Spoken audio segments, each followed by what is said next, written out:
right. Good morning, good afternoon, and good evening, wherever you may be. Thank you for joining us. Another episode of Catching Up with Jacob, and he is across the Atlantic tonight. He was here on the other side of the Earth in the Western Hemisphere. Now he's back in the European area, back to his home. Jacob Prash, how you doing, Jacob? I'm back in Britain, and it's good to be here, but it was good to be in the States. But it's going to be better to be in the millennial reign of Jesus and in heaven. The way this world is going, Maranatha. The way it's going, Jacob. Yeah, I mean, it was good to have you here. Of course, you just went to the East Coast, and you were on the East Coast, and you're feeling well. So praise the Lord for that. We'll talk a little bit about what's coming up on your plate in a minute, but we also have Jay right here, not too far from my house. Jay behind the controls. How you doing, Jay? I'm doing well. Good to see everybody. Hey, good morning, or actually good afternoon now, Jay. Yeah, so we started morning, but it's already past that. And we have a special guest from Sweden, David Lofstrand. How are you, David? I'm good, thank you. Hey, it's good to have you, and we've been meaning to have you here, but I'm glad it worked out. I know you have a very, very busy schedule, so we do want to thank you for making that the time and joining us here on Catching Up. Welcome. Okay, thank you for letting me in here. So yeah, and our dear brother Davey sends his hellos, and to everyone who's watching. He's not able to make it tonight because he is sick. He is ill, and he's recovering after a hard week and at work. And he came down with the flu-like symptoms and stuff like that. So he's not able to come tonight. So he not only sends his hello to David, but also to all those who are watching and those who really care for Davey. And he's a wonderful brother. He cares for a lot of us and takes care of a lot of us in terms of how we're doing and things like that. So he's a very integral part of our episode. We'll miss him, but Davey, get well.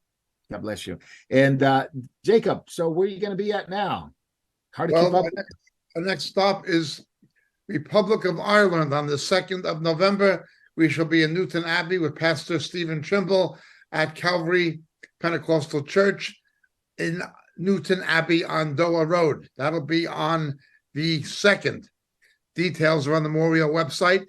The 3rd, 4th, and 5th, we will be at Agape Christian Fellowship, Orangefield Crescent. The times are all on the website. We'll be looking at Daniel and prophecy. Then we're in the Republic of Ireland on the 6th in County Roscommon at Boyle Christian Fellowship. All of these dates are listed on the Moriel website. Unfortunately, although we acquired more space and more rooms, the conference for Britain and British Conference for England and Wales is completely booked out. We can't take anyone else. Unfortunately, we've exhausted all the accommodation that was available. It's just filled up faster than we expected. And we asked for more rooms and we got them, but those are gone. Nothing we can basically do. But if you will be joining us, we're looking very much forward to seeing you. After that, I'm on to India, and we will keep you posted beyond that. But it was wonderful to be in the United States. Met some wonderful believers in a number of places, had some blessed meetings. But when I was in the United States, of course, the present war with Israel broke out. And we've been in a bit of a tipsy since then, along with a lot of other people. We, of course, have a branch in Israel, and there are people in the Moriel ministry team in Israel who have sons and so forth serving in the Miluim, serving in the reserves, serving in combat units. So we've been very much active in sending support to believing soldiers in the military. If you're in the regular military, the army provides a lot of things that you basically need. But Israel is not a big country or a wealthy one, really. And they send a lot of things. People bring their own socks and their own toothpaste and things like that. So Moriel has been supplying believing soldiers.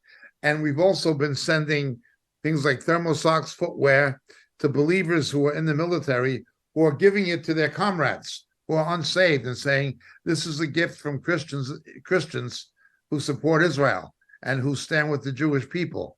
And it provides witnessing opportunities. So we are quite active, and we have been making some fairly major financial contributions to a ministry in Israel that supports soldiers in the military. The details of that are on the Moriel website. Again, we don't ask for money, we ask for prayer. But if you are led to contribute to the assistance of soldiers in the military, and most believers are in combat units, you can do that through the Moriel website and just put Soldiers Fund. We assure you every penny, every cent will go directly to believers serving in the Israeli military. Again, Moriel.org. It's all on there.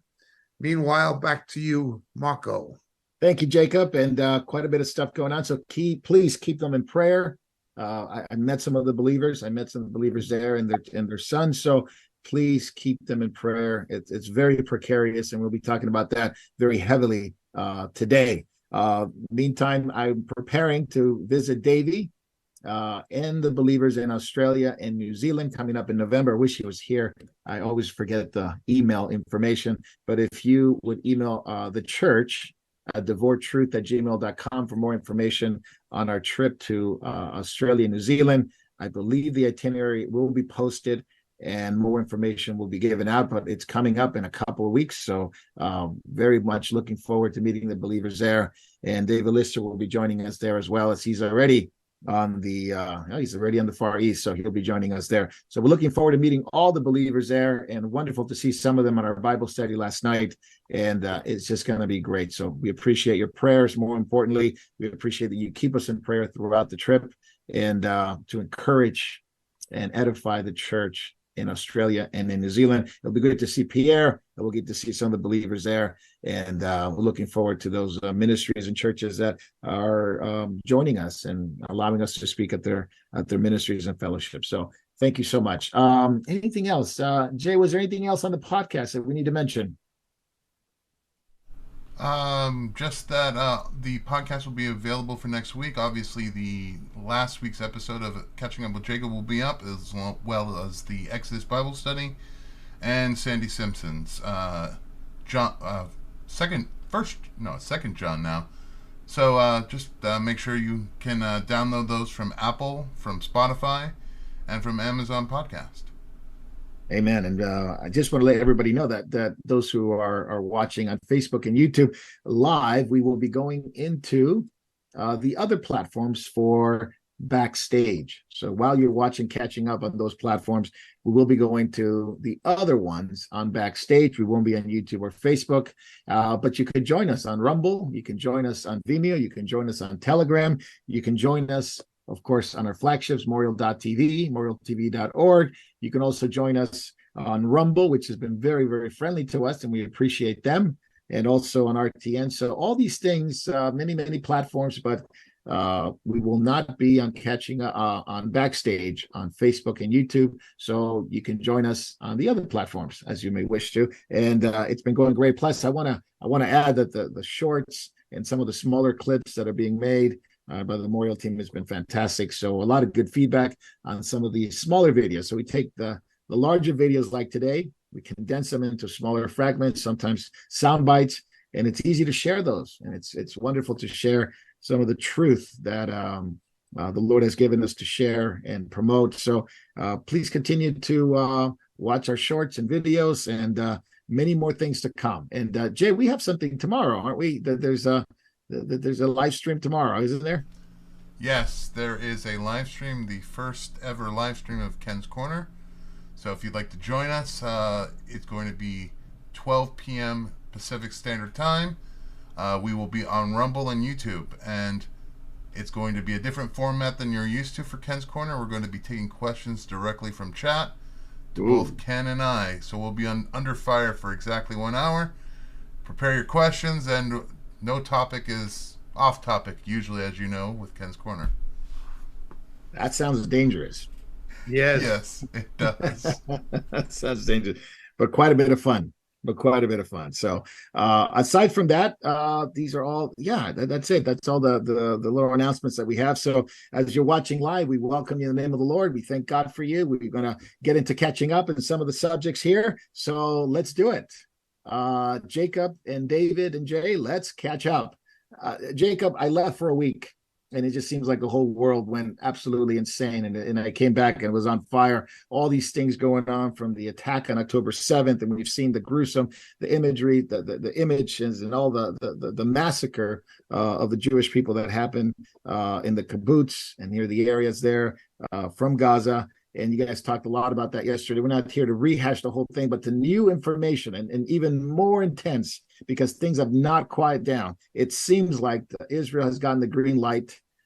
This is, of course, regarding the invasion into Gaza. Not sure when it's going to happen, but it seems like Yoav Gallant, the defense minister, has been talking to his troops. It seems like that's going to happen, which is going to be just bring the entire world against Israel. But many other things are going on as well. Not only did Biden visit Netanyahu on Wednesday, it seems to be coordinated with him leaving, and all of a sudden Israel's ready to go.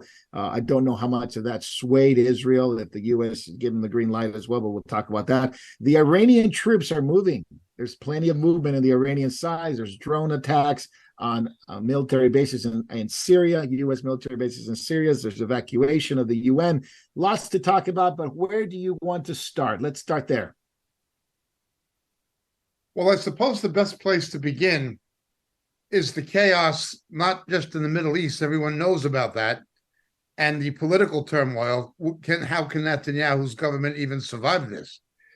But the pandemonium that's gone on in the United States. We see the weakness of the Republican Party. Despite the corruption and incompetence and failures of the Biden administration, we see the Republican Party is pretty much a joke in itself. The rhinos are divided against the conservatives. The rhinos are as bad as Biden, as bad as Obama. They're just as bad. And because of the rhinos, we don't have a Speaker of the House during a time of international crisis, of strategic crisis, and a time of also a fiscal crisis that's blossoming. How are you going to fund things when you can't pass a budget? And how are you going to pass a budget when there's no Speaker of the House? Not only that, but let's remember the Speaker of the House is third in line to the presidency. So if anything happened to Biden and Harris, there'd be nobody to be the president. This is purely the fault of the worthless, garbage Republican Party. I realize that there are conservatives in the Republican Party who I respect, like Senator Cruz, Senator Kennedy. I realize that Donald Trump was a wild card. He was not an establishment Republican. But your establishment Republican Party, who were blocking the replacement of McCarthy with Jim Jordan, it just shows you that the Republican Party is not a viable alternative to anything. Now, this is the same in Britain. In Britain, the Conservative Party has become such a failure and a joke. It has lost two major by-elections in England yesterday. By-elections are indications of what is likely to happen if the national elections were held in the near future. They're indications of what is most likely to happen in the next elections for Parliament and Prime Minister. And the Conservative Party has become so weak and so incompetent. It's not a party of any real substance at the moment. It hasn't been for some time, and it certainly is not now. So you've got a terrible Labour Party in Britain, as you have a terrible Democratic Party in the United States. But there's no alternative because of the weakness of the Conservative Party in Britain, which is really not all that conservative anymore. The Thatcherites and Churchillians are not in control. And of course, the rhinos in the United States. They're only about power and self-interest. They're not about the good of the country. This is a bad situation. You had these silly people speaking rubbish. I'm not attacking them personally, but what came out of Dick Morris and Newt Gingrich was just a lot of rubbish, with all their promises and big talk about the way that the midterm elections were going to go. They lost seats in the Senate and only narrowly took the House. It just shows you what ridiculous garbage the Republican Party truly is. And there's so many people, including many Christians, who don't see it. They know the Democrats are no good, but they're looking to an alternative that's not that good either. We are in a political turmoil, a political crisis. There is a power vacuum. There is nobody there. The Republicans cannot even get a Speaker of the House, even though they control the House, howbeit narrowly. This is not a good situation. It indicates the real state of the United States government and of the United States as a nation. And the same is true for Britain. We have to understand it. It's falling to pieces. It's become dysfunctional. Donald Trump is in large part responsible for the midterm election fiasco. He's in large part. He's not the savior people that many people think he was. He's modified his position more in a pro-abortion direction for a later date abortion. He's had that homosexual gala at Mar-a-Lago, attended by Carrie Lake and other Republicans. He's not as conservative as people think. He's a politician. Even when he was Christian influenced, he was surrounded by hucksters, religious hucksters like Paula White. They were his evangelical advisors. People who are putting their faith in Mr. Trump or putting their faith in the Republican Party, and Christians who are doing that are being very, very gullible and naive. They don't realize the seriousness of the situation. That's the United States. Israel, I do not know how Mr. Netanyahu is going to survive this. The same as Golda Meir could not survive the intelligence failure of the Yom Kippur 1973. How is Mr. Netanyahu going to understand the intelligence failure of 2023? The same time of year, same scenario. Yep. Surprise attack. Yeah. It seems like a worldwide failure, Jacob, no doubt. And Israel's basically fighting for their lives and their existence right now. As some have said, seems to be apocalyptic. Let's talk a little bit about that, because they seem to have the green light. Now, there's some scrimmages in the north already. And I was talking to some of the believers up there, and there's some towns that have been evacuated already. But Hezbollah has perhaps been given the green light by Iran. There's night movements by the IRGC, which is the Iranian Revolutionary Guard, and drone attacks against U.S. bases. So Libya's offering weapons to Hamas. What do you make of this? There's evacuation urgencies right now, not only from embassies, but citizens. The corruption, the incompetence of the Biden administration, which is essentially a reinvention of the Obama administration. Not just Robert Malley. There are other Iranian operatives. That's right. In pivotal positions with access to classified information throughout the Biden administration, and they know it. You've got somebody who's either a traitor or an imbecile as National Security Advisor, Jake Sullivan. That means it can only be one of two things. He's either a complete imbecile or he's a traitor. If he's not an imbecile, then he must be a traitor. This is what you've got. Total incompetence, and our enemies know it. They saw what happened in Afghanistan, and they made their move. That's right.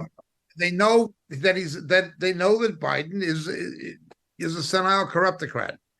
Now let's look at what is not being told to us, but that everybody in the know actually knows, and the mainstream media is, of course, avoiding. There are three things, at least, that are being ignored. When Biden was in Israel, as a public relations stunt because of the election coming next year, and that's what it was more of a stunt. The United Nations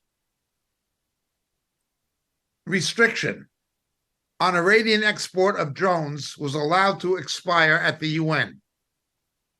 The Biden administration did nothing in the Security Council or the General Assembly to either renew or extend that restriction on Iran providing attack drones. Most of the drones being used to attack the Ukraine are Iranian manufacture, howbeit with what was original Russian technology. Iran has a factory in Russia making drones. The Iranian drone threat is substantial. It was allowed to expire during this war with Hamas, controlled by Iran, and Biden said and did nothing. He allowed the Iranians to continue making them. He has done nothing to reinforce the embargoes on Iranian oil that Donald Trump had. He's simply frozen the 6 billion pittance. Not that 6 billion is a pittance, but compared to the fact that their oil revenues have been allowed to triple, courtesy of Joe Obama, it is a pittance. If Biden was really serious, there would not simply be 2 aircraft carriers in the Eastern Mediterranean. There would be 2 aircraft carriers in the Arabian Sea near the entrance to the Persian Gulf. That's what there would be, but there aren't. He's letting these Iranian spies run wild in the government, same as he did with the Chinese. Again, the man is either completely senile and stupid, or he's a traitor. Now, I'm giving him the benefit of the doubt. He's a senile, half senile, incompetent, but he's surrounded by people who are making these decisions. That's like the worst part. Sullivan, who has no military background whatsoever, none. All the Harvard graduates. A chief politician general like C.Q. Brown and Miley before him, just political bureaucrats with stars on their shoulder. A chief politician general who's unfit to be, certainly not a general, let alone chairman of the Joint Chiefs of Staff. His priority is woke, not national defense. This is the kind of clowns you have. Yeah, this is the crazy stuff. It is frightening. It is frightening. Since the Obama changed the law in 2016, the CIA is able to conduct internal intelligence operations against Americans and inside the United States, just like the KGB. It was no longer restricted to external operations. The CIA is not there for what it was supposed to be there for in its charter. Now it is just part of the deep state, and it is a political apparatus of a corrupt administration. All of this is going on. Biden, despite his talk, despite the cloud, the smokescreen of his visit to Israel, he allowed the UN restriction to expire, and he said and he did nothing about it. Nothing about the Iranian oil embargo, and nothing about continuing to fund the Palestinian Authority and the UN agency that basically gives social program funding to Hamas that doesn't help the people, but's diverted by Hamas. It's business as usual with the facade. He's all talk. Everything that comes out of that man's mouth is basically a lie or a joke. That is true in defense and foreign policy, but it's also true in the economic policy. You have a proven clown, a silly old clown. Janet Yellen say America can easily afford this. When GDP is not adequate enough, when you have government debt, public debt, that exceeds the GDP. 125%. Now, this is the same clown, the same silly old clown who was with the Fed before she was Treasury Secretary. And this silly old clown of a woman said inflation is just going to be a glitch. It's only going to be something temporary. It's a blip. And then she comes back 2 months or 3 months later and says, we were wrong about it. It's a problem. She's an incompetent. She's just another incompetent. So you have a half-senile corruptocrat with a son who ought to be on trial and him with them, surrounded by people who don't know anything, both in the economic sphere and in the strategic sphere. We are in very serious trouble. And a Republican Party that is not a viable alternative. Yeah, it's not going to fix it. Divided between rhinos and conservatives. And rhinos don't give a damn about America. The Bush legacy of the Bush dynasty proves it. They don't care about America. They're rhinos. Yeah, well, it's a uniparty, Jacob. It's a uniparty. It's basically, they take turns. They take turns robbing America. They take turns kicking down Israel. That's really all they do. And let me go back to Bush administration, the Bush Cheney administration proved rhinos don't care about America. Look what they did after September 11th. Yeah, Jacob. Let me go back to these attacks on the Syrian U.S. bases here in Syria. There's at least 3 of them that have been under attack, maybe more, but at least 3 that we can document. 7. 7 of them? Yeah, I can only document. Syria, there's been 7.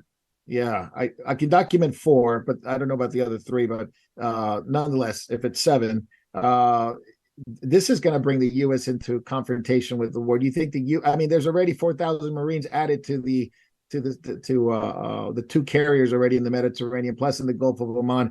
This is going to drag into a major war. Are you concerned right now, Jacob? This is about as concerned as I've been, but are you that concerned that something is going to happen in the next 48 hours? Also, remember the American Navy downed 3 missiles fired from Yemen, fired from that far away. Yes, that was last night. Yeah, it's already has engaged in combat operations.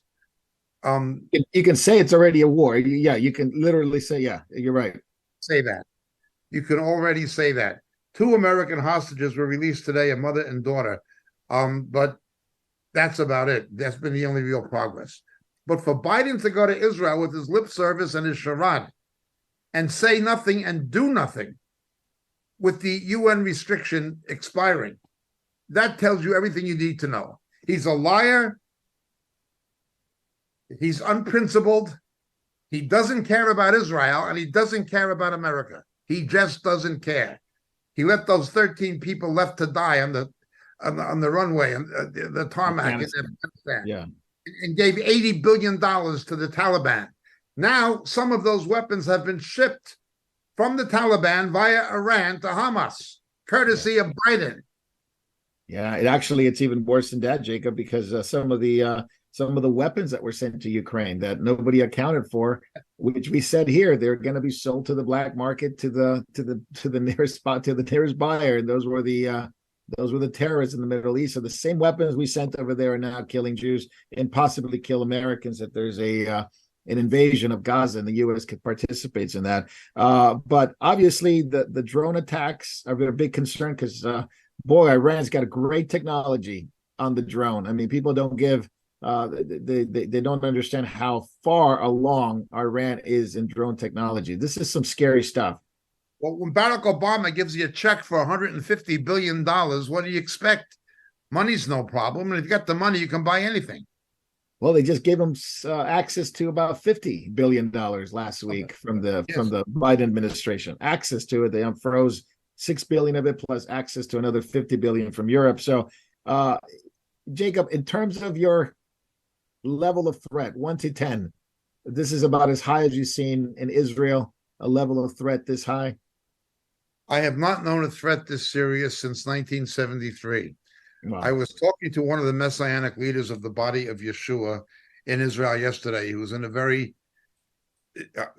he's in a leadership role in a ministry that is involved with believing soldiers in the Israeli army, that Moriel is supportive of it. He's got a pretty important position in the body of Christ, body of Yeshua in Israel. And in our conversation, I used the term, it was in Hebrew, but I'll translate it. I use apocalyptic, something apocalyptic proportions. And he said that's what the believers are saying. That's what the believers in the military are saying. It can blow. Now, what I would do, however, is remind ourselves that Yeshua said, you'll be hearing of wars and rumors of wars. Nagorno-Karabakh, a rekindling of tensions in the former Yugoslav.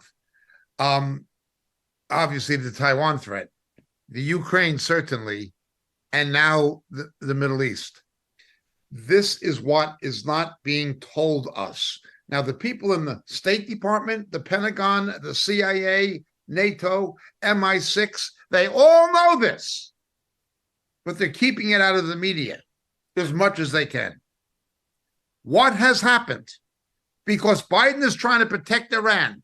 saying we have no evidence that Iran told them to do that. This is nonsense. Here is what's really happening. Mark my words, I am positive. Before this attack happened, it was coordinated by Iran with the consultation and participation of both Putin and China, Jinping and Putin. What they're trying to do is stretch Western resources, financially, manufacturing capacity of ordinances, weapons, military support to the Ukraine that was already depleting our own reserves of weapons and munition, now expanding it into Israel. This is to the advantage of China in its policy of threatening Taiwan, and it is to the advantage of Putin in the Ukraine. Zelensky is a Jew. The drones attacking Kiev and Odessa are Iranian drones that are now aimed at Tel Aviv, Haifa, and Jerusalem. Same manufacturer, same source. The Iranians have acted in concert with China and with Russia. Before this happened, Biden is doing the only thing he knows how to do: tell unbelievable lies. Obama was more of a professional liar. Everything that came out of Obama's mouth was a lie, but he knew how to lie. Biden is too senile to lie convincingly. The same kind of people you had in the Obama administration, Jake Sullivan, and he had, of course, had Valerie Jarrett and others. Horrible people. Biden's got St. Susan Rice, another one. These are horrible, horrible people. But you have no alternative. Mr. Trump damaged his credibility with the midterm elections, and by going the direction he did, compromising on the homosexual issue. I don't believe God's hand is on him. I'm not saying he won't win. I'm just saying God's hand is not on him the way it was. Who's the alternative?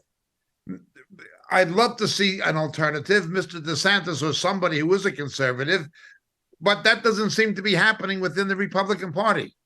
So you've got a vacuum.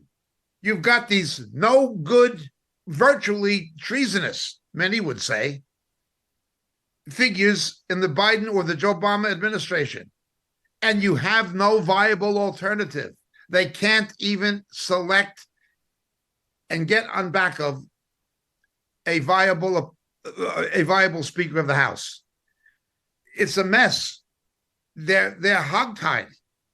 Imagine being hogtied and you tied the knots yourself. That's the Republican Party. The Republican Party is hogtied for slaughter, and they tied the knots themselves. And matter of fact, they bought the rope.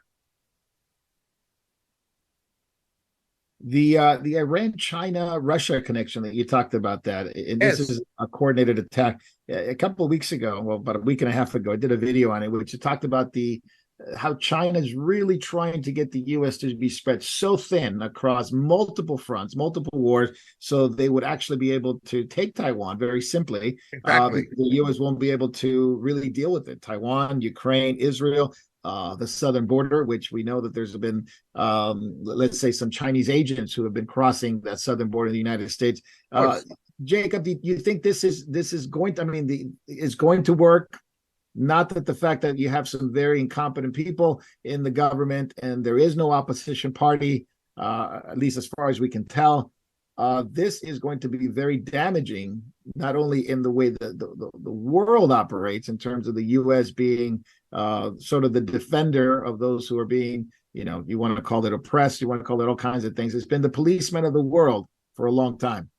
Now it's not able to do it. At one time in history, there was Pax Romana. Another time in history was Pax Britannica. Britannia ruled the waves. Yes. Since the end of the Second World War has been Pax Americana. Well, due to Barack Obama, Joe Biden, Hillary Clinton, John Kerry and co., and the Bush dynasty, Pax Americana is in a danger of collapsing, and the dollar as the basis of the world currency reserve with it. It is the fault of our own leaders and the stupidity of our own people for voting for such leaders and empowering them. I agree. I agree. That is what has happened. On top of that, it is God's judgment because of the moral landslide that has taken place in the Western world. That Germany is in recession. Germany is in recession. Britain is in serious economic trouble. Nearly about 25% of the families in Britain are living below the official poverty line. 25%. Now, a lot of them are Muslim immigrants who don't belong here anyway, but 25% of the families in Britain are below the poverty line. Germany is in a mess. The only thing that has kept the United States buoyant, really, until now, other than its debt and of course, God's grace, the fact that America has blessed Israel more than other countries, things of that nature, and has sent the most missionaries, but that's only gone so far for so long. Let's understand this. It is only because China and Russia are in worse economic shape than the United States, Germany, Britain, the West.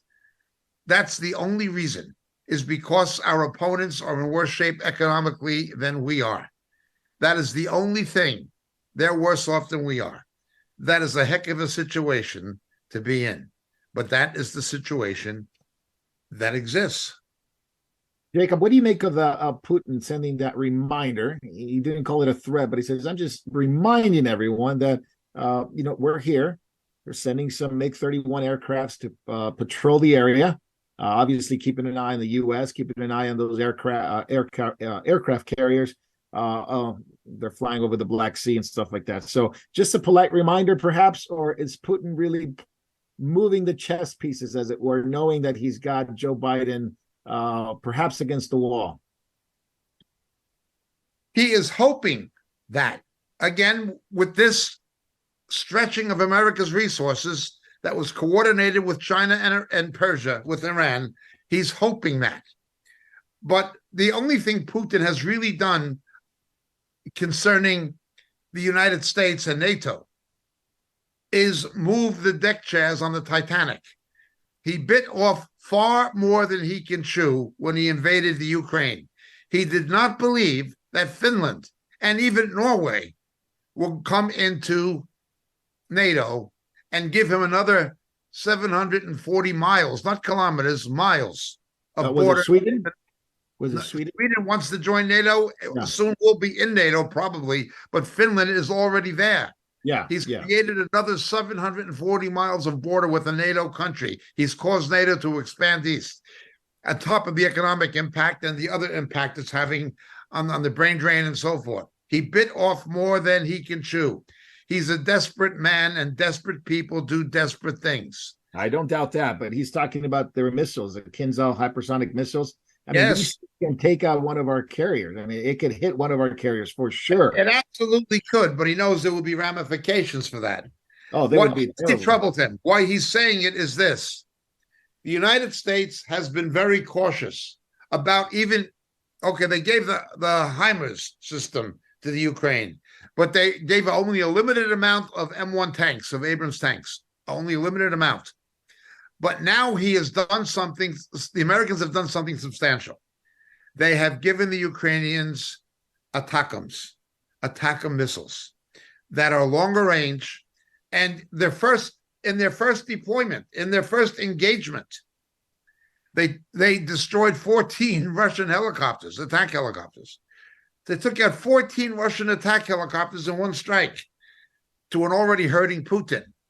Putin is angry about it. He knows he is having problems on the battlefield with the Ukraine. And therefore, he gets more desperate.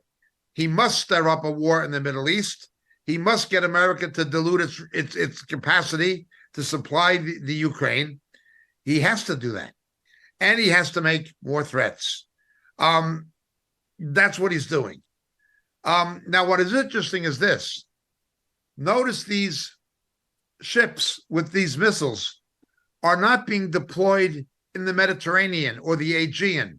In other words, they're not going through the Dardanelles and through the Bosporus. They're not going through Turkey into the Mediterranean.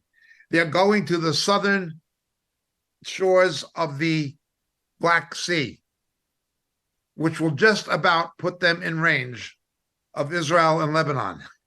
He doesn't have to enter the Mediterranean to attack the American fleet. Correct. He can do it from the Black Sea at a long distance. Now, however, their flagship, the Moskva, was in an act of not just defeat, but humiliation, sunk by the Ukrainians, remember? Yeah, that was good. Actually, is it early this year or last year? Yeah, they lost. They already lost their premier guided missile cruiser already. Russia is very good at rattling the sabers, but you often find out the sabers are rusty. So we can't put anything past them. Yeah. But we also know that a lot of what he says is rhetoric.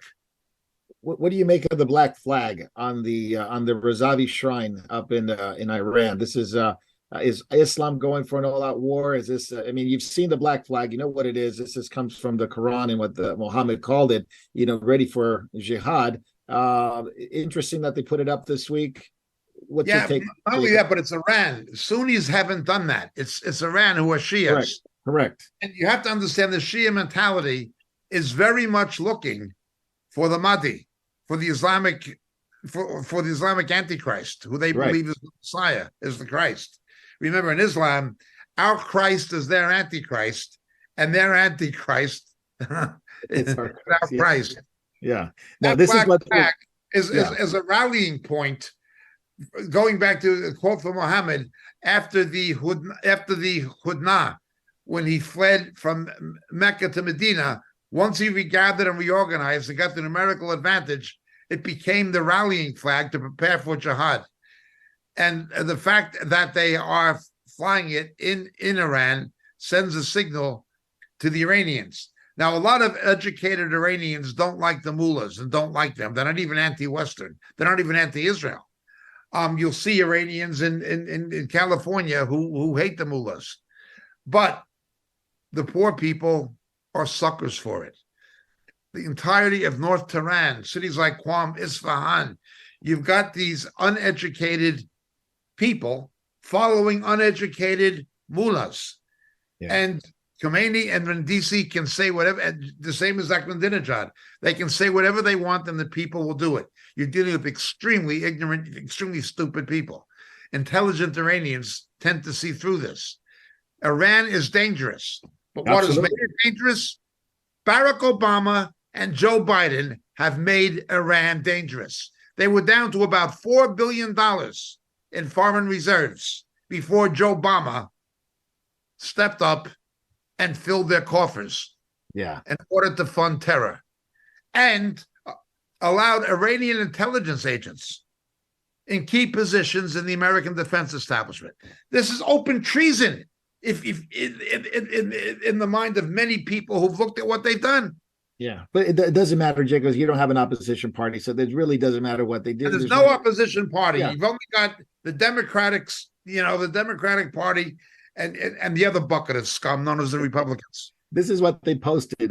This is what Iran posted. When the black flag comes from Khorasan, go to them, even if you have to crawl on snow. For among them is the Khalifa from Allah, That's right. The Mahdi, of course, this is what you're referring to, that in Shia theology, or we call it eschatology, if you want to put it that way. The Mahdi is the Antichrist that is coming, that they're looking for. Yep. And this is, of course, Shiites are very much proponents of violence and attacks in order to bring the Mahdi, the ultimate revelation of their Messiah, to bring it to pass. Jacob, you did a study a while ago, maybe not that long ago, but it was called The Prince of Persia. And I want to bring this back to where we are, because is what we're seeing here in terms of Iran, Israel, the attack, is it, in your perspective, something that we ought to pay attention because it's a biblical proportion? I've been saying for many years that what you see controlling Iran since the fall of the peacock throne of the Shah in the late 70s, due to the weakness of and the cowardice, but certainly the weakness of Jimmy Carter. It's just an inept. He was seen by Iran as a weak, spineless idiot. and I'd have to agree with him. When the Shah fell under Jimmy Carter, and he let it happen, and Bani Sadr couldn't hold the government, and Khomeini came to power. That is when they became emboldened. But what was on back of it? What was on back of it? Ayatollah Khomeini is no doubt the Prince of Persia that fought with Michael in Daniel chapter 10. That Persia, Iran, would emerge as a satanic instrument to try to destroy Israel at the close of the age in order to prevent the return of Christ. I have no doubt that what you're seeing is exactly that. Now, let me go just a little bit further when that happened. Think of an American president who gives money to Iran, who pays Iran bribes to release hostages, who provides military ordnance to Iran. Okay? A president who exhibits symptoms of senility, and then who lied when these things are brought to public attention. Who does that sound like? Joe Biden. Tried Ronald Reagan. Remember Contragate. Yep, that's Reagan what gave money to Iran. Reagan paid Iran to get those hostages abducted in Lebanon. Reagan made arms transfers to Iran. Reagan kept saying, I don't remember, I don't remember, I don't remember. And he was later diagnosed with senility. But he kept saying, I don't remember, I don't remember, when he had to testify before Congress. I don't remember, I don't remember, don't remember. And no, of course, as a little kid, Iran Contra issue. I was in Nicaragua at the time, and that was a big thing that was going on. Big deal. And of course, Reagan's was highly reliant, like Biden's wife leads him around. Yeah. Because he doesn't know where he's going or what he's doing. Reagan's wife used to stand on back of him after he gave that speech saying it's well known that trees cause 85% of pollution. And Nancy used to stay on back of him to try to make sure he didn't say or do anything too stupid.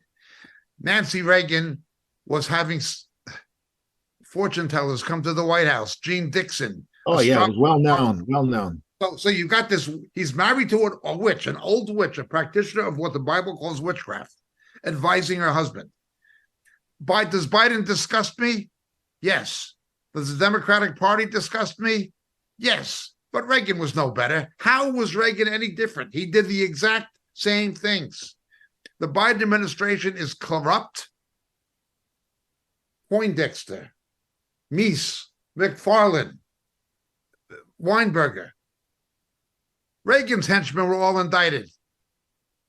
All of them. He had a corrupt, sleazy administration. He provided money and weapons to Iran. He paid for hostages. He lied. Then he pled senility. His wife used to try to keep him under control. He was the same as Biden. I don't see there's a difference. Biden wants to appoint pro-abortion judges to the Supreme Court. What did Ronald Reagan do with Sandra Day O'Connor? Appointed a pro-abortion judge to the Supreme Court. That judge in California who outlawed Proposition 8 that the people of California voted for, same-sex marriage. Who nominated that judge to the bench? Ronald Reagan, a homosexual judge. I just don't see a difference between Democrat and Republican. And I'm appalled at the naivety of so many Christians who live in this delusional fantasy about the Republican Party and about Reagan as if he's some kind of a Christian conservative icon or something. They're all corrupt. They're all no good. We are under God's judgment. There is no righteous leader. In certain respects, Trump came the closest. Trump came the closest in certain respects. I will grant that. But that's not the state at the present time. No. We are in serious trouble. Yeah, it reminded me of Romans 1, and I wanted to talk a little bit about Iran, back to the Iran issue, Jacob, because you have Ibrahim Raisi, who's talking about, hey, if this keeps going, we're going in. If this keeps going in Gaza, we're going in. The foreign minister of Iran says it's time's up. Going back to your message on the Prince of Persia from Daniel 10, our State Department, whether it's the Uniparty, whether it's Obama's, whether it's Biden, whether it's any one of the parties that you talked about, any one of the State Departments, it's beyond them, because you're dealing with a spiritual issue here, not just a political military issue. And the Prince of Persia is well alive, causing many problems that the State Department has no idea what they're doing. And in fact, it may be influencing them. Whatever principalities in the White House is certainly influencing them. Look, when you have a senile corruptocrat in the Oval Office, all the Iranians see is a combination of weakness and incompetence. At least they feared Trump. Who do they fear now? They have no one to fear. Yeah, nobody, for sure. The protests around the world, Jacob, you saw them with what happened with the hospital and the fake news that came out there. But the protests around the world, real concerning. Istanbul, Montreal, Canada, Baghdad, Iraq, Lebanon, Amman, Jordan, Tehran, Barcelona, Berlin, Toronto, Greece, Rabat. Anti-Israel ones, anti-American ones, going into the Israeli embassy in Amman, going into the Israeli embassy in Turkey. Biden says he has an obligation to be involved in this war. It just seems like it's unleashing a demonic force in the world, and nobody's able to stop this. Let's look at the so-called hospital attack that never happened. I watched a hypocritical liar, the ambassador of the Palestinian Authority in London, being interviewed by Piers Morgan on a news clip.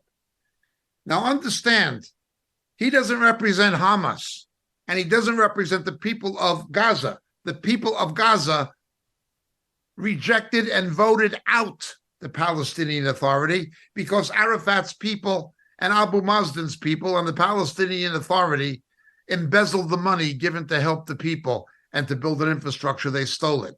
So the people turned to Hamas. The Palestinian Authority tried to take over Gaza by force when they lost the election, and they were driven out by Hamas. Hamas is trying to get the West Bank. In the war between Hamas and the Palestinian Authority, they killed 8,000 Palestinian Arabs in Gaza. That's far more casualties than have been killed so far. Far more. 8,000 killed by... And this guy is on there defending what's happening in Gaza. They hate each other. He's playing a card because he's afraid Hamas is going to get control of the West Bank, the same as Hamas got control of Gaza. It's all a hypocritical lie. They've killed more Palestinian Arabs than the Israelis ever did. And at least the Israelis did it in self-defense. They did it just to get power. The hypocrisy is unbelievable. This liar was there saying, I want to have a moment of silence for the 500 people, the cancer patients, the doctors, the medical staff who were killed in the hospital that the Israelis attacked. Let's see. The BBC is no friend of Israel. It's biased against Israel. But they did a journalistic investigation. This is the BBC, no friend of Israel. And they were criticized recently by the Israeli president, Herzog, for what they did, for their bias. They're no friends of Israel. They said no bomb hit the hospital. Whatever it was not a bomb because it didn't create a crater. It had to be a rocket. Secondly, the BBC said, it landed in a parking lot. What, you keep cancer patients in a parking lot, in a car park? It's just a complete lie. Additionally, the Israelis provided footage that the BBC had of Hamas and Palestinian Jihad firing rockets towards Tel Aviv, which the Iron Dome was trying to intercept. One of the rockets misfired and came down, and there was an explosion. Additionally, the Israelis had recorded communication intercept of a conversation between a member of Palestinian Jihad and a member of Hamas saying that they did it. Do you see retractions by the mainstream media or by CNN? No, you don't. No, you don't. They believe what is an obvious lie. If the Israelis wanted to hit a building, a hospital or otherwise, they would have hit it with a precision-guided weapon. They don't miss. But they didn't. Israelis say it's not their policy to hit hospitals, even though Hamas uses hospitals to store ordnance. It came down in a parking lot next to the hospital. The Palestinians may be a gang that can't shoot straight, but the Israelis can shoot very straight. Secondly, there was no crater. It was not an Israeli bomb. It was a rocket fired from inside of Gaza. Those casualty figures cannot be verified. The hospital itself was not the target. It came down in a parking lot. The whole thing was just a big lie. But notice how people believe the lie because they wanted to. And they'll still believe a lie. You show them the factual evidence, it won't matter. They'll still believe a lie. Because their father is the father of lies. Yeah. To be fair, Jacob, even the Wall Street Journal, which tends to be, you know what they are, very liberal on that side. They admitted the fact that yes, it was wrong. That actually it was the terrorists who misfired and it went into the parking lot with no structure to the hospital, no civilian casualties. So I got to hand it to them when they actually will say the truth, even though that's once in a while. I want to talk about real quick about the terrorist sympathizers. And it's been around the world that Hamas has had a lot of sympathizers from many parts of the world. And I want to bring in our brother David here, David Lufstad from Sweden. And David, I know we had a lot of topics, and I know we gave you carte blanche, come in whatever you wanted to talk about at the beginning. But I know we wanted to save this part for what's going on in Sweden and in Europe and some of the things you've seen there. And of course, we got another section on technology. But what's going on in Sweden? The Muslim invasion there that was, of course, perpetrated by the government, illegal immigration. But they're also targeting Swedes in Brussels and in Europe. So can you share a little bit about that before we get into the other topics? Yes. So basically the government, the previous government, they allowed an uncontrolled immigration wave, which led to, it's a lot of headache, I would say. And a lot of those immigrants are, of course, Islamists or Muslims. And now, of course, we have had supporting demonstrations for Hamas, which incredible. Is very, it's insane. And actually there are, but I think Swedes are actually, regular Swedes are not in favor of that. They understand it's wrong, but no one speaks up. It's just, everything is just quiet. And also we have a history of left-wing journalism here that always lifts up the Palestinian cause. Really? In every case. Yeah. Are they from America? Are they from the United States? Because we have a lot of it here. Okay, well, this actually stretches back from the 70s, I think, wow. Or even so. So it's very rooted here, I would say. And I just don't understand how they reason when you see what has happened down there, and you actually want to believe that it's, you want to justify it. It's laughable, to be honest. I can have no words for it. It's just you know what they did. They deserve to be so punished. But they still try to find ways to justify their deeds. It's incredible. I don't know how to describe this. I think it's terrible.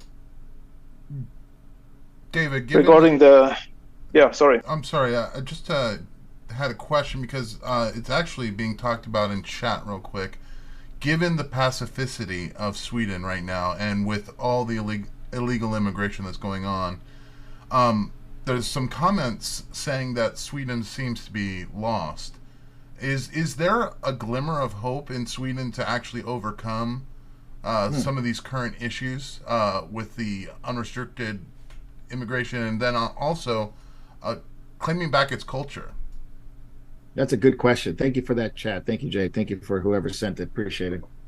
Go ahead, David. Yeah, I think, of course, it's not lost in a way, assuming enough people come and support the opposing side, But if everyone has to remain quiet, which is a pretty common trait here, it's a terrible situation. I mean, no one dares to say anything because I guess most of them are cowards. But and it's just the status quo people. I don't know how to describe it. It's incredible. And with that attitude, yes, then it's a lost cause. But one thing that we have done is that we've actually people got tired of this, so they actually voted for different governments. And in that way, I'm not certain yet that it's completely lost, But this government at least dares to speak up against, the most serious forms of atrocities and what do you say, the errors that many of these people bring with them, And but the left-wing people, they're just in complete denial, willfully blind, I would say. So that is my perspective on it. I don't say it's completely lost, but I don't. If people just stay in a status quo world, yes, then it will be lost, David, another question that I have is, culturally speaking, there's a Japanese proverb that says the unhammered nail desires to be beaten down. Would you say that Sweden has a similar thing, that they feel that the person that is complaining, the person that's being outspoken, that person is, because of their nonconformity, they should be, put to the side? Is that a similar cultural attribute, that they'd much rather get along to go along rather than stick out and actually be proactive? Well, it's yeah, in a way it's true. Usually, political correctness was a really big thing here, and so in a way it's true, yeah. But if it's too bad, people still react. But it has to be terribly bad, and then they usually don't say that much. And then after that, they typically vote for the different government, and that's how it shows. So, thank you for your answer. David, you mentioned, thank you, brother. You mentioned something about the, your concerns about what's going on, the trends that you see, not only in Sweden. I think they killed, was it 2 Swedes in Belgium that they killed? Oh yeah, sorry, I forgot about that. Yeah. So go ahead. That is the Quran burnings that has been happening in Sweden and Denmark mostly. And that has to do with certain individuals. And of course, I actually saw one of them by accident. I didn't go actively to see it, just happened to pass by. But of course, I can question their motives. I don't think they're actually, at least not the Danish guy, really wants to, hates the Quran or anything. He just wants to, push a few buttons, so to speak. But the Iraqi guy, I think he's Iraqi. Sure, I can imagine that he's been, in war against people there. So maybe he's got a more honest intention, to just take a stand against it. But the problem is that, we got pretty many immigrants, and if they start to cause problem, it becomes a problem for the law enforcement. And the law enforcement, they now ask for military help. And that is, and also one more thing, that new government that we have, I mean, not that new, but fairly new, they're actually going to pass through a couple of changes in the law now that allows the law enforcement to monitor and people that are completely innocent just because of this. So that is, I'd say, a bit worrying, to be honest. Yeah. No, absolutely.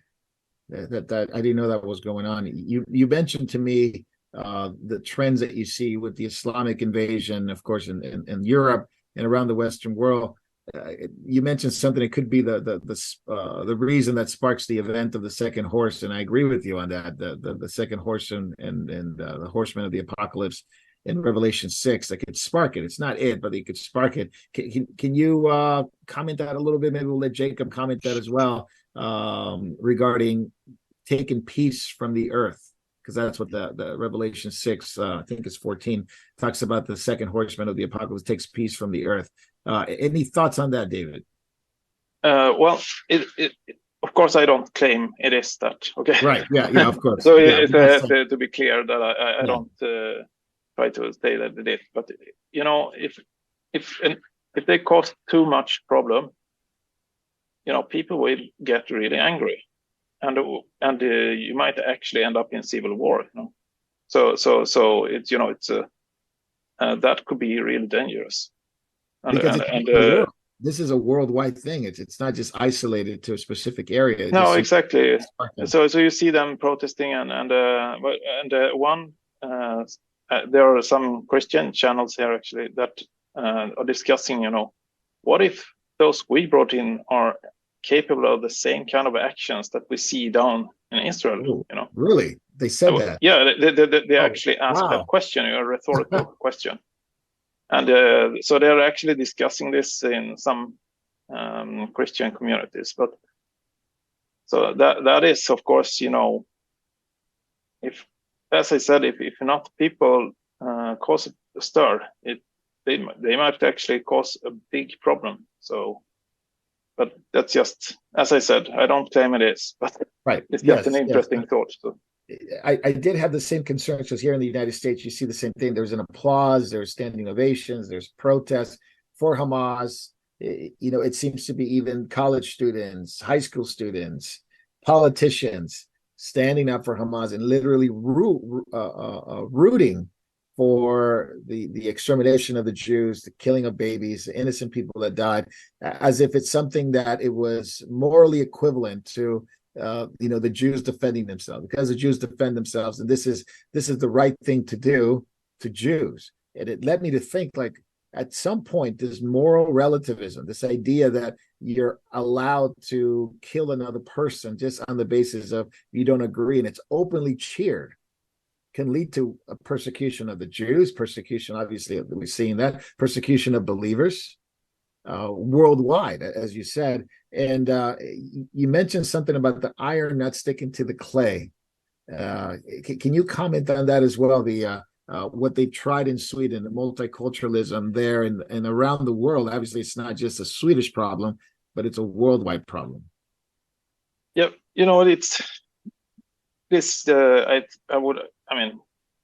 Let's call it leftist idea. I don't know if that is correct, but in my mind it is. And yes.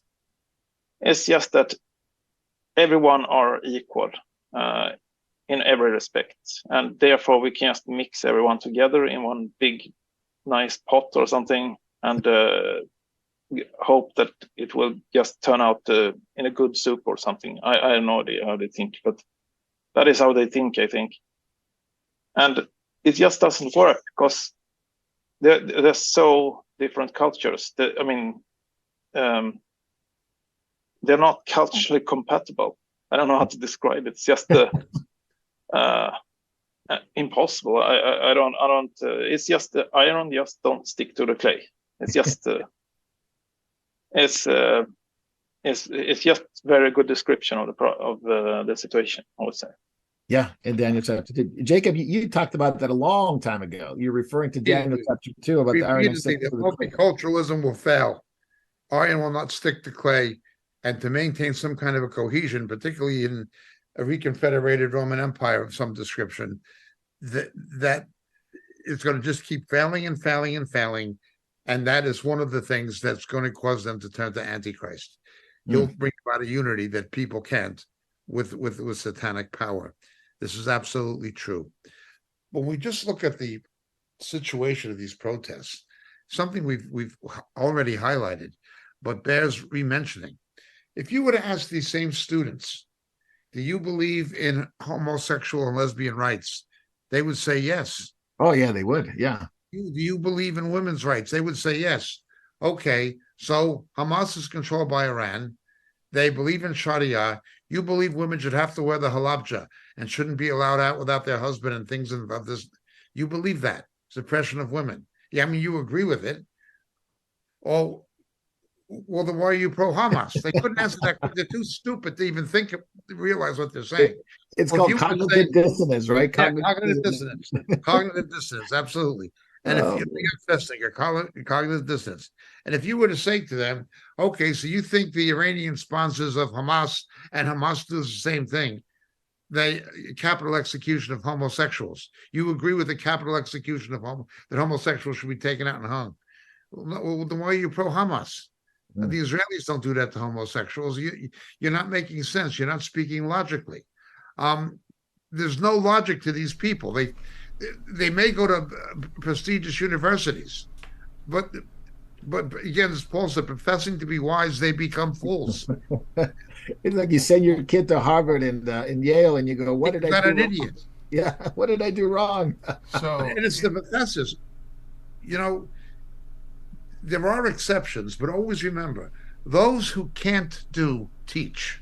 Yeah, that's true. If you're no good in a pulpit, become a professor of theology in a seminary. Are there exceptions? Yes, but they are exceptions.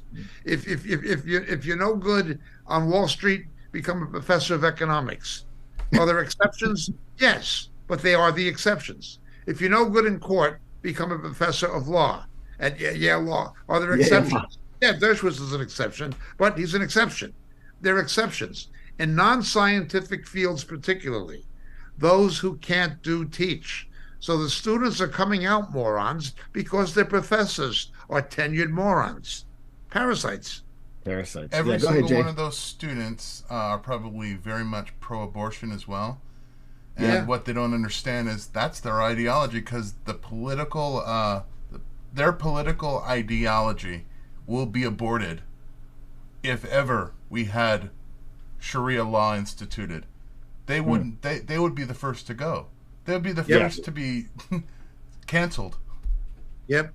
Also, in the most common abortion procedure, a D&C, or partial birth abortion, when you do the suboccipital puncture into the cranium of a fetus, you do that to the heads of babies. That's why they don't have any problem with Hamas beheading little Jewish babies. You got it. It's a culture of death. We've imported that, and we love it because as a culture, they love it, and the societies love it. Proverbs 8 tells us, those who don't seek the Lord, they love death, and that's exactly what is happening in the world. I wanted to ask something to David real quick about the state of the Christian church in Sweden.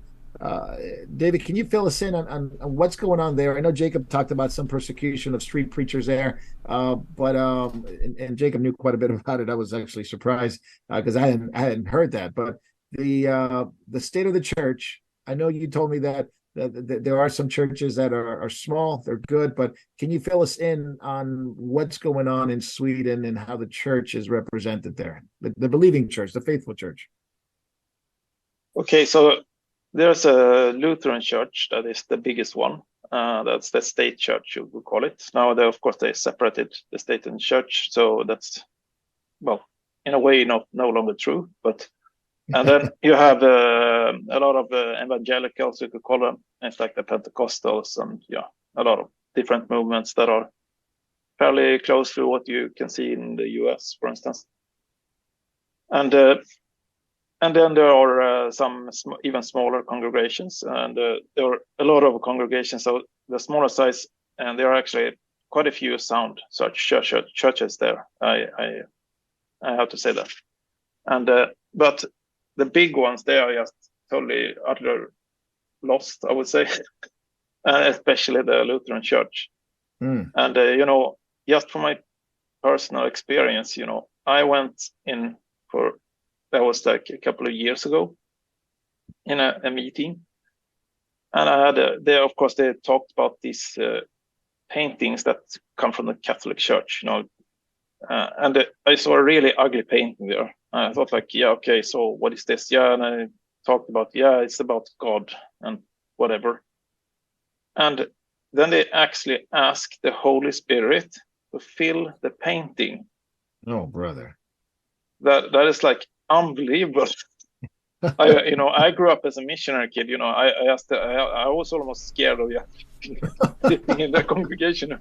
It's unbelievable. I really have to say that. And so, and in another meeting, there was, of course, then a lesbian priest and a gay priest in the same congregation. And we usually take like a bread like this, and then we dip it into the wine, and then after that we take. I was so suspicious, so I kept to this and decided to wait until, you know, they really tell. And then the lesbian priest said, "In the name of the Father, the Son, and the Holy Life Giver, is this name. Take this bread," and I just threw it away.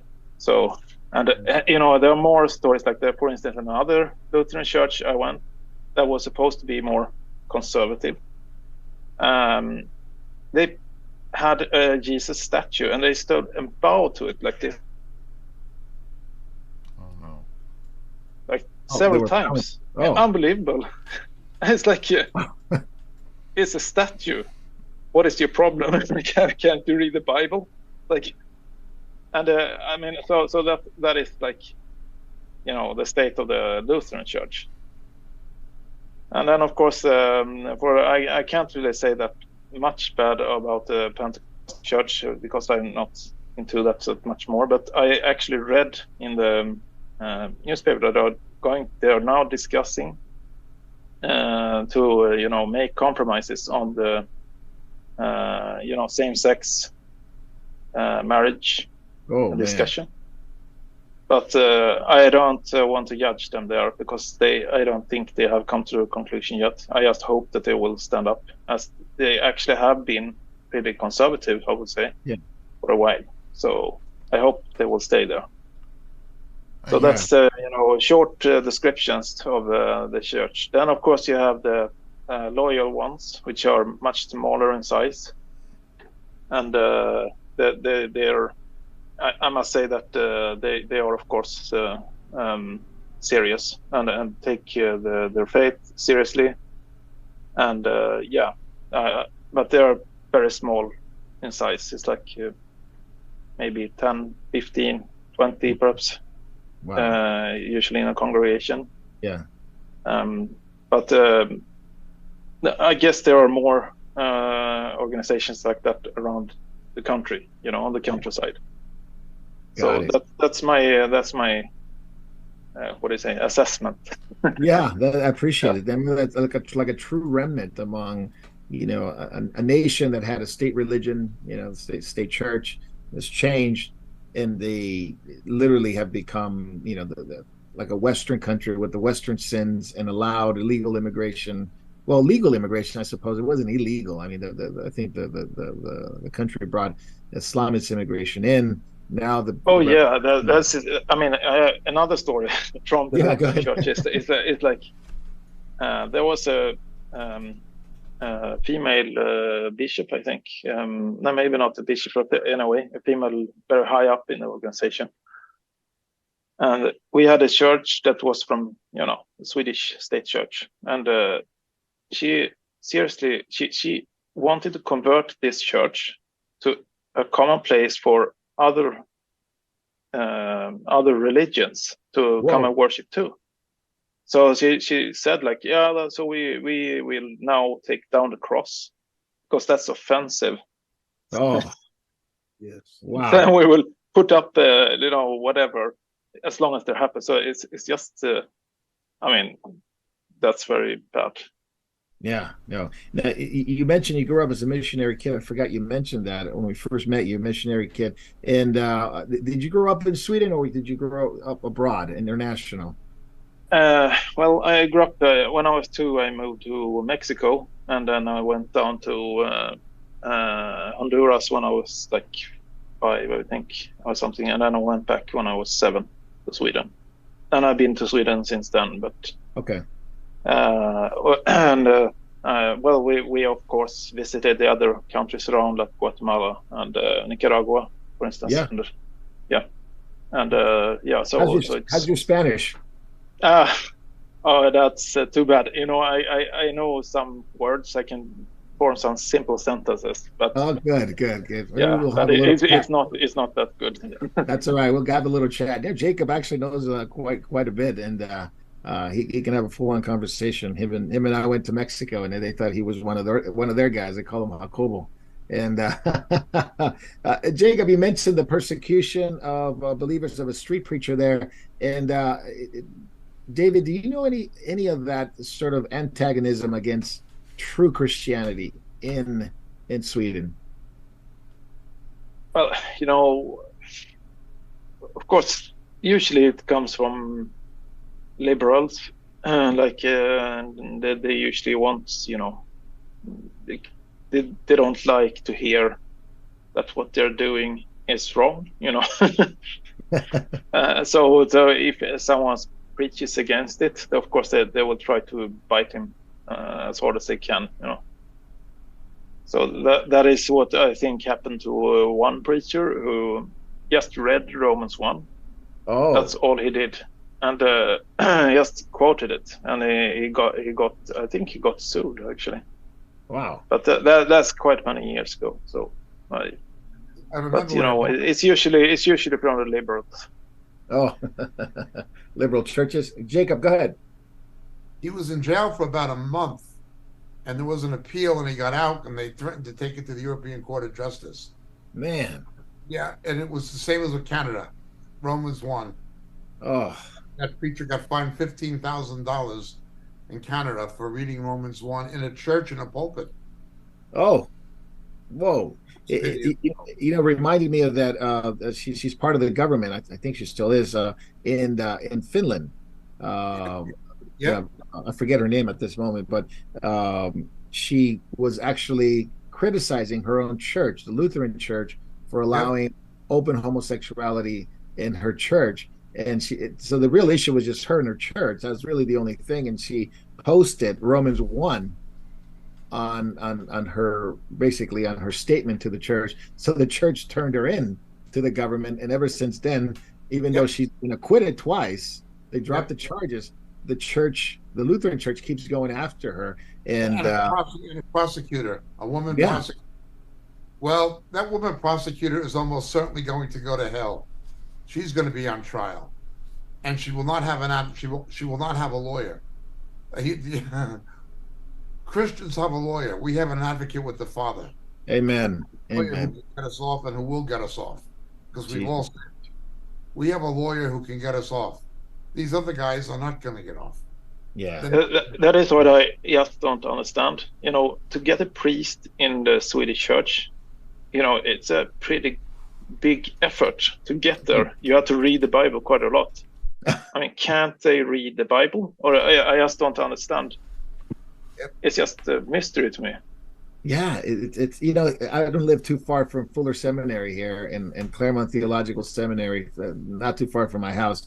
But Jacob knows this because we make a joke about it, here and there. But there are people there, David, that professors who they get their degree in theology, they get the degree in Bible hermeneutics and all these things, history, archaeology, and they are unbelievable. They're atheists, some of them homosexuals, but they know the Bible, they read it, but as many times we see it in Scripture, they profess to be wise to become fools, but they never come to the knowledge of the truth. Paul says they're always learning, but never come to the knowledge of the truth. And it professes to be an evangelical institution still.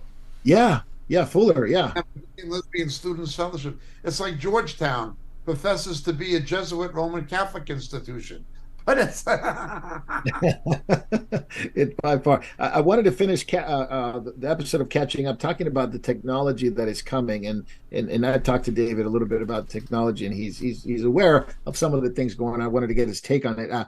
Amazon just released some of the footage of their new robots that are coming in to replace jobs. Now, they made it very clear it's not to replace workers; it's just to do some menial jobs. Is what they promote and what they're calling it. But they're very upset that their current workers are going for unions, going after unknowing rights, what they call it, of union rights, and they don't want to pay anymore, and they strike and all these things. So Amazon has pretty much had it with them, and like a lot of companies, they can't keep up with the amount of wages that they have to pay for some of these jobs, especially here in California. So they got some robots, and this robot in particular is called Digit, made by Agility Robotics, and it's based in Oregon, and they're working with Amazon. And basically, this robot, we've saw the footage of it. This robot can walk backwards, forwards. They can move sideways. They can crouch down. They can take a box. They can move bins, and some of these jobs are going to be done away with. And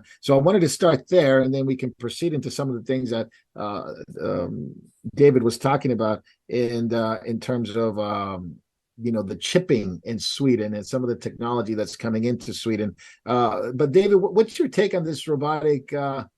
It's the natural outcome of just having high salaries, high taxation, high salaries, and these companies have to save money somehow, some way, and they're reducing the work population and going for more robotics. But eventually, artificial intelligence will have a lot to play on this. And what's your take on this? Before we talked about the chipping in Sweden, what's your take on the robotic craze right now? I actually I'm a software engineer, so I know a little bit, but not much. And I actually gone some courses in AI, but not I have not worked with it professionally. So I actually don't know how they professionally do the robotics. Yes, no worries. But I think they're onto something with the humanoid robots, because when you see the videos about it, they're not that efficient. If you would just have instead an automatic fork truck, that is actually pretty efficient, and they already exists, and that could do the same job much more efficient. So I always say that they're working on something, and they try to have it as a kind of R&D session for the robotics. That is me as a technician, speaking like that. But whether they will succeed or not, well, I guess we'll see. Maybe probably for some menial tasks, as they say, but we'll see how it progresses after that. Yeah, that's pretty crazy. Did you see? We watched the drone footage, didn't we? The blimp that releases all these drones. That to me was, it was in Japan, and that to me was just sort of, eerie dystopian type stuff. That you got this blimp and have this drone, and then all your packages will be delivered. This is Amazon, of course. And they just got a clearance here in the United States to deliver package at some point. They have to do a lot of testing at some point, deliver a package through drones. What a world, isn't it, David? What a world. Yes, indeed. Of course, I read about this project for quite a few years from Amazon specifically about delivering packages, But,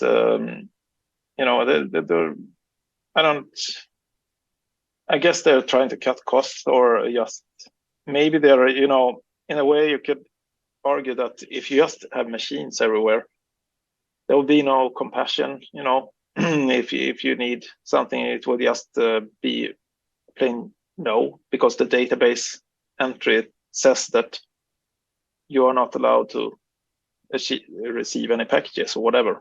And that way you can have a machine control, all delivery, everything, and you have no way to get your items even if you want to. So maybe, I don't know, It's just speculation, though. But No, yeah, no, I understand it. It just seems like, you once you start down this road, that you less and less need humans to do very, the simple capacity of delivering and stuff like that. And of course, the big talk in here in United States, but especially in California, which usually dictates the rest of the state, is UBI, Universal Basic Income, because they say, look, Yep. people need jobs, but there's no jobs. People need work, but there are no works, or it's too expensive. So we're just going to put people on UBI. Now there's a list of different counties in California, depending on where you live. You can get, $500, $700, whatever it is, and usually this is copied by other liberal states. Now this is universal basic income because of need. Now, David, you mentioned the chipping in Sweden. Some of the yeah, things. so the shipping has been Yeah. going on for like 8 years, I think, at least. That's quite a And while. it started like the most dedicated people took it in. It's not like, of course, this is not the ultimate mark that we're about in the revelation, but it is a precursor to it, of course. And I think what they try to do at a higher level, I mean, probably outside Sweden, I guess, is to see how people react. How can we make it, people accept it? And I think as long as they just make it small enough and, give enough incentives, people will actually think about it. And I had like at least 2 co-workers and I worked on a small company, not a large company, that were considering getting a chip for convenience, So, and of course, in a way, you could argue it is a convenient way Right. to solve some problems. Of course, instead of having codes and whatever, you just wave your hand like this, and you don't need any digits or codes or anything, So Yeah. sure, it is a convenient way. Very much so. Same with the payments. You wave your hand. You don't need any codes or anything. It's just to wave the hand. Who's gonna? This chip, it goes into the hand. Am I correct? Yes. Okay. It goes into the hand, and I haven't prepared the video for it, but No worries. they take they take it in here somewhere. Okay. I don't know. Yeah. Sorry, Yeah. sorry about the camera. You can see it. Yeah. So it started with the left hand, but now most people take it in the right hand. So really, yeah, yep. Interesting. Well, I guess a lot more convenient. More people are right-handed, right? It would make sense to do it on the right hand for some reason or another. I'm not sure if that plays a role in it, but on the right hand. But I mean, I think eventually it will be the right hand because that's most people are right-handed. But yeah, it's I don't know. I wouldn't, but since this is not probably it is most likely not the ultimate mark, so to speak. Yeah. But it's more like a playground for analyzing how people react and what to do about it. Yeah, and what's the general response of Swedes? I mean, they see it. It's the average person just going, man, the general person, they don't know the Bible, so they just think it's great.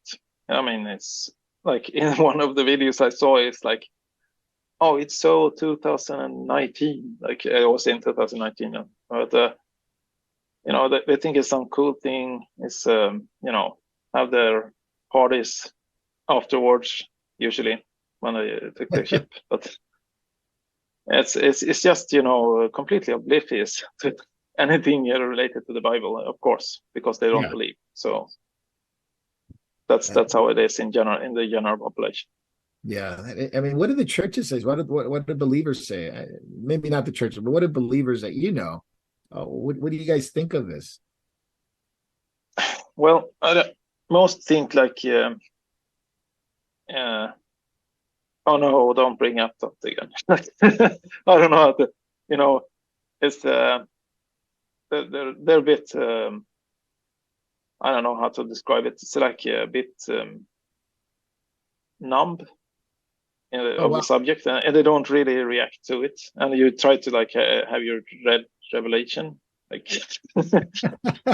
and it's like you have to remind them, and then they say, yeah, so maybe it's just a coincidence, you know. Oh my goodness. Yeah. But that's not all of them, but Yeah. some of them. Yeah. Yeah. No, I understand. Jacob, what do you think of this? I mean, literally, it's happening very close to what the Bible describes as we're not saying it's the mark, but very close to what the Bible describes it as. Like the constellation of world events, and like basically, I'd call it a constellation of apostasy in the church that involves everything from ecumenism to exvangelicism, where people are deconstructing the gospel, to a constellation of technological development, to a constellation of events evolving in the sphere of monetary policy and global economics. All of these things are converging to Revelation 13, all of them. What you see in the political sphere, what you see in the religious sphere, what you see in the technological sphere, and what you see in the economic and monetary sphere, all of these things are coming to Revelation 13. What is impressing me more is the speed at which it's happening. Again, we never speculate about dates. The end is not yet, but you just look at what Jesus told us in the Olivet Discourse in light of Revelation chapter 6 and the seals. Wars and rumors of wars, but the end is not yet. Then persecution, then food shortages, which prices going up in Revelation. Oh, crazy. Yeah, and then and then an increase in seismic activity and so forth. These things, and also there was something released day before yesterday, an increase in extraterrestrial phenomena, and a radio energy burst that is the biggest in recorded history of unknown origin hit the Earth. I mean, signs in the skies in the heavenlies. Right, exactly. And these things are getting more and more frequent. The signs are there. But as David pointed out, people don't know the scripture and they have no clue what these things mean. Now, we are to know what they mean, but the others aren't going to know. However, by the others, I don't simply mean the world. I mean the apostate church. Remember, Daniel, none of the wicked will understand. That's right. That's right. I was thinking one more thing about the AI. And one thing to, when they use these models to learn the AI, they actually capture, I would say, the zeitgeist, you know. And so, when you have a Christianity that has exclusive claims, it's gonna be seen as, something racist. It's out of the ordinary. That's not the norm. You're wrong. Like, and why? Well, because this so super smart AI or whatever is saying something else, Yep. And that is just an interesting remark, and I also agree with that.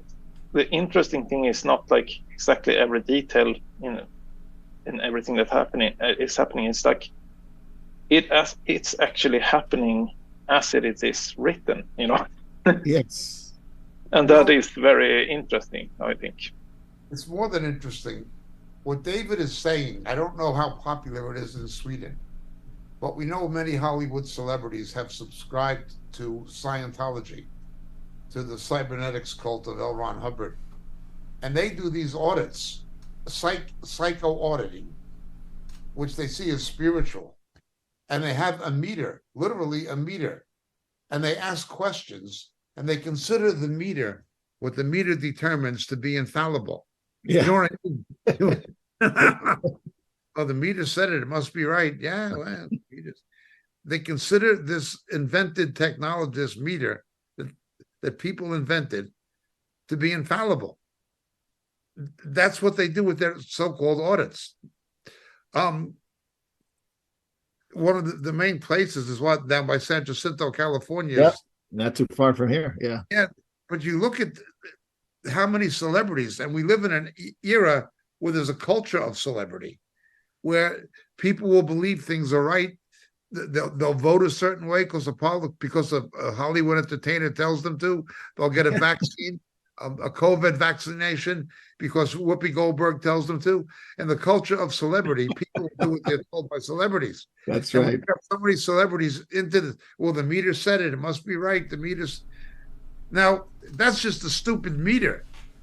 Can you imagine if you have artificial intelligence that can present a persuasive case why you should believe it? Yeah. Especially if they have general intelligence. You know, once you get into like general, which a lot of people don't think they will ever happen, but some people believe it will happen. You know, general. Yeah, as a technician, I think you know, artificial intelligence is going to mostly be used for tracking and monitoring people. So it will be an instrument of control. So I'm, you know, I'm that is a bit worrying, to be honest, because Surveillance. Yeah. yeah, it's like it's gonna be like you're not gonna be able to hide anywhere wherever you are, basically. Yikes. Because if you just show your face in one place, you know, and it'll capture that's it. Yep, it'll capture and then you have some intelligence system or whatever that will find you out. And if that is okay for now, you know, now we have recently, I mean, fairly okay governments, you know. But what if you get the government where they actually, like in Hitler's Germany, you know, they actually want to find the Jews or whoever they are. It's going to be terribly efficient. Yes. So what David says is exactly correct. If you look at the history of science fiction, going back to Jules Verne, okay, 20,000 Leagues Under the Sea and submarines, all this kind of stuff, he predicted things that seemed like fiction, but technologically, he was a visionary. They happened. He was a prognosticator. When you look at things that Ian Fleming wrote about James Bond, when he had transponders and he had GPS, you know what I mean? He had sat-nav in James Bond's Aston Martin in the 90s. This seemed so futuristic. It was like a fantasy. Well, everybody has sat-nav now on their cell phone. They have it in their car. You know, these things that seem to be fantastical or fantastic or too futuristic to be viable, they become the reality. And you see these things happening in pop culture developing. They're very often going to be tomorrow's realities. They're going to be science fiction. They're just going to be science. Just look at Ian Fleming. Look at Jules Verne. Look at another one was a person who tried to explain it. He explained it well. Was Alvin Toffler, who wrote Future Shock and the Third Wave. Oh yeah. You know, what David is saying is exactly right. The tracking. Well, think of a John Wick movie. That crazy. I know a Christian guy who watches John Wick, and he showed it to me. And they could trace anywhere he went, and they would, you know, they'd have people waiting for him. And the movie made, they knew where he exactly was at any given. Well, that seems like a futuristic fantasy in a John Wick movie. Well, it's going to be like Jules Verne and Ian Fleming. David is exactly right. It's going to be a real technology. Where are you going to hide? You can't. Yeah, exactly. Except the palm of the Lord.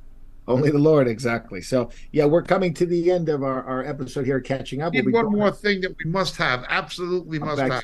Why don't we do it for backstage, Jacob? Why don't you just save it for backstage, since we're going to go into backstage in just a few minutes? And it's really important that I'd like as many people as possible to see it. But just take a moment. How long? Less than 5 minutes. All right. Give me a break. To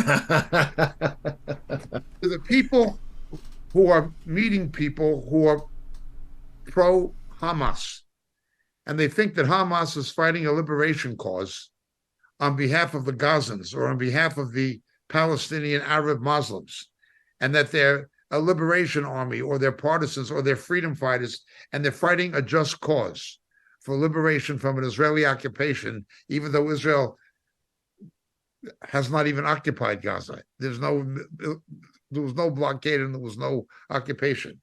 Let's look at what the absolute elder statesman of Hamas says. Now, he's not in Gaza. He's in Qatar in a 5-star hotel. This is what you see happening in Gaza is really about. Is it about liberating so-called Palestine, or from the river to the sea, or is it about something else? This is what Hamas themselves says it's about, and this is their number one elder statesman, senior leader. Can you play it, James, quickly? You got it, Chicken. اليوم أنت تستطيع أن تقول أننا وصلنا إلى حالة الردع والدفاع عن الأرض المحتلة.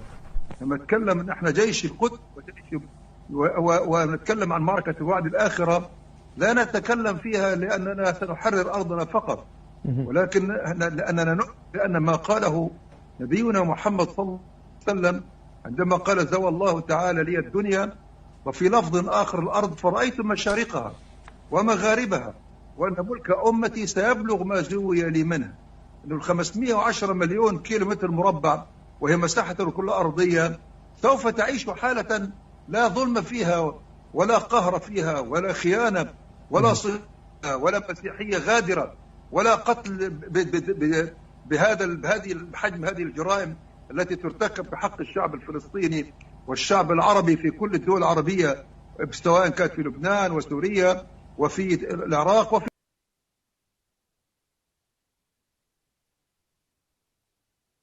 They say this is their number one leader, their number one patriarch. This is their elder statesman. He says, what you see happening in Gaza is not about Gaza. It is not about Palestine. It is not about getting rid of Israel and establishing a Hamas state from the Jordan River to the Mediterranean. It is about establishing an Islamic jihadist caliphate on all 510 million square kilometers of the Earth's surface, in which we will not just get rid of the Zionists and the Jews, we will get rid of the Christians and Christianity. That's what we're fighting for, says Hamas. Anybody who says it is about liberating Palestine is a liar. Anybody who believes it is about liberating Palestine is a moron. That's their words. Persecution is coming. Global jihad. It's global jihad. I don't know how many ways they have to say it before we believe them. I don't know how many ways they have to say it before we believe them, but they've been saying that, telegraphing it, smoke signaling it. Obviously, you heard it here. Since so 600 AD. Yeah, you got it. You got it. As we finish our catching up episode, I'm turning it over to Jay real quick. We got a special video that's going to come out. We did an interview just this week, and I think everybody ought to watch it. Yeah, we previously talked about this in one of the Catching Up with Jacobs, probably about 5 or 6 episodes before. It was about a young mother that had a son that went to school where there was a rant by one of her teachers. Anyway, I had a chance to sit down and talk with Allison, and we will be posting that full interview for you to watch on Rumble and Moriel TV. So I will link that in the description of this live stream and also the final edited version. Please take a look at it. It's like catching up to catching up. Yeah, it's a wonderful follow-up because he's actually contacted us. He wanted to let us know what was really behind the agenda and what they're doing with children in school. So if you need to watch that, actually, you need to watch that. All of us here should watch it, but everybody watching Catching Up should watch that video. It is fantastic. You ought to do it, and please get a hold of it. It's exclusive for Moriel.tv and Rumble, so you won't find it here. We'll post it later. I think it's probably safe, but we wanted to go to Rumble and Moriel.tv first. So excellent. Good stuff. Thank you, Jay, for actually doing that interview. It's fascinating. So we appreciate the lady that reached out to us and got it down. So that's it for Catching Up. We're going to Backstage. So we're going to leave it in YouTube and Facebook Live. We're going to stay on the other platforms. So please come to the other platform. And we got some questions for Jacob. And we got some questions for David. David, a lot of folks have enjoyed you being here with us. We appreciate you being here with us. You're not done, so don't leave yet. We have some questions coming up for you. Some questions coming up for you and Jacob. So God bless you guys. Thank you for joining us on Catching Up. We'll see you on Backstage in just a few minutes.